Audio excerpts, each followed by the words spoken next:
Imagine pulling a corroded lump of bronze from the bottom of the sea and realizing it's a machine that can predict eclipses.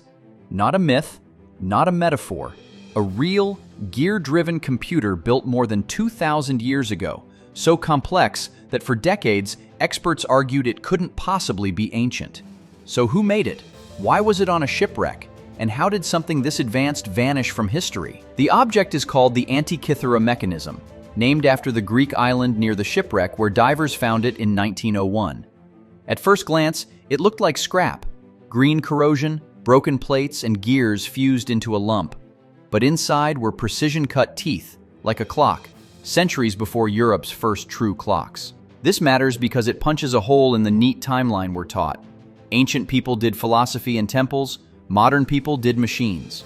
The Antikythera Mechanism refuses that story, and for a long time, nobody knew what it was because it arrived as fragments, dozens of pieces, missing parts, and letters barely visible under crust. The angle that makes it even stranger: it wasn't a one-off toy. It was built to model the sky. The story begins underwater. In the spring of 1900, sponge divers worked off Antikythera, a rocky island between Crete and mainland Greece. One diver surfaced shaking, babbling about dead bodies on the seafloor. Except they weren't bodies. They were bronze and marble statues, scattered like a museum smashed by a giant hand. Greek officials organized a salvage operation, and over months, divers hauled up helmets, jewelry, glassware, coins, and towering sculptures.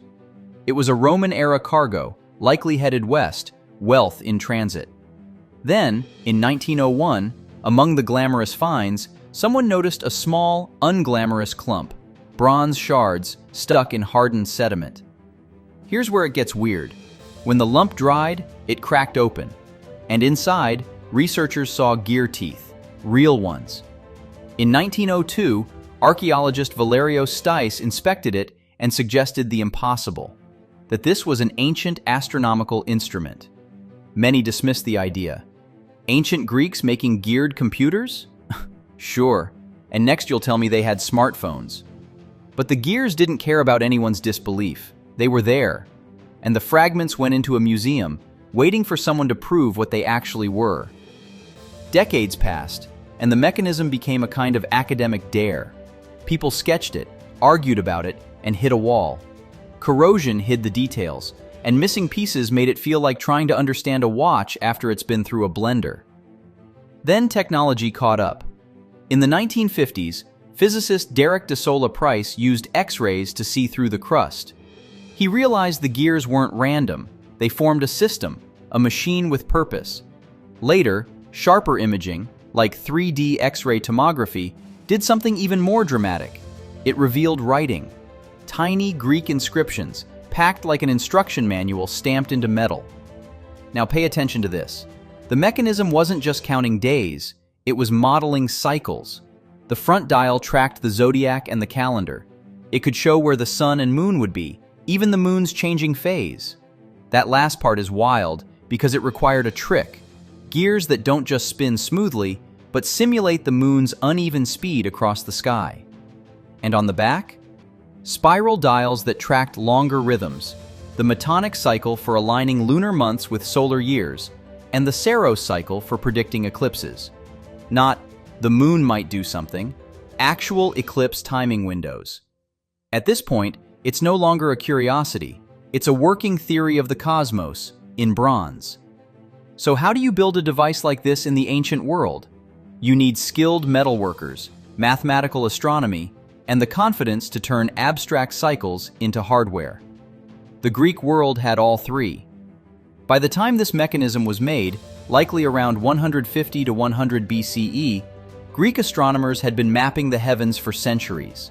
They used geometry like a language. They debated models of planetary motion. They calculated cycles to make calendars behave. But most of that knowledge lived on papyrus, in lecture halls, and in the heads of specialists. The mechanism is different. It's knowledge frozen into a machine. Turn a crank, and the sky moves in sync. Plot twist: it may not even have been unique. The inscriptions suggest a user-facing device, something meant to be operated, not worshipped. That implies a workshop tradition. People who knew how to cut gears, assemble gear trains, and calibrate dials. But then why don't we have others? Because bronze gets recycled, ships sink, libraries burn, empires change hands, and complex instruments are rare even when a civilization is stable. When it isn't, they disappear first. The Antikythera Mechanism survived for one reason. It fell into the sea and got sealed away, like a time capsule nobody meant to bury. So what is the Antikythera Mechanism, really? It's an ancient analog computer, a hand-cranked machine that used gears to calculate astronomical positions and predict eclipse cycles. Not magic, not guessing, mechanical mathematics. And the reason it shouldn't exist is because it rewrites our assumptions. We imagine technological progress as a straight line, stone tools to steam engines to spaceflight. But history isn't a straight line. It's a series of peaks, collapses, and lost notebooks. The twist is that the Greeks didn't lack the brains to build machines. They lacked the stable chain of mass production and institutional continuity needed to make machines common. The mechanism wasn't the start of modern technology. It was a glimpse of a path not taken. And the remaining mystery? We still don't know the exact workshop that made it, how many were produced, or what else sank with that ship, still resting, possibly, in the dark. The Antikythera Mechanism is a reminder that advanced isn't a time period. It's a fragile achievement. 2,000 years ago, someone built the sky into a box of gears. And if one shipwreck hadn't cracked open, we might never have believed it. Thanks for watching.